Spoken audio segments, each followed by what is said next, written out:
Companies around the world are faced with the need to manage email access after hours to reduce overtime pay and promote a stronger work-life balance for their employees.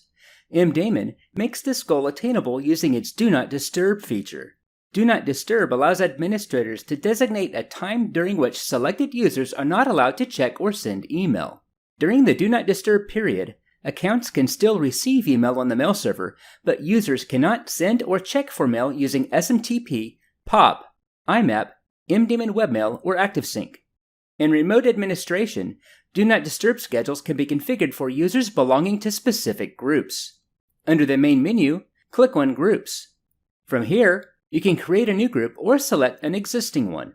Click on Edit Group Membership to ensure the users whose Do Not Disturb settings you want to configure are included in the group. Then, scroll down to the Do Not Disturb section and check the box to enable Do Not Disturb. Next, select a start and end date and time, and the days of the week you'd like to implement your Do Not Disturb schedule. Click on Apply to save your changes. During the schedule specified here, accounts belonging to this group will not be able to check or send email. You can also use the Do Not Disturb feature to set expiration dates for accounts. This is useful when you have employees who will be leaving the company in the coming weeks. For example, you could set Do Not Disturb to begin the date that an employee is scheduled to leave the company, and then set the end date in the distant future to give you time to take more definitive actions, such as disabling or deleting the account instead of having to do it the day that an employee leaves the company.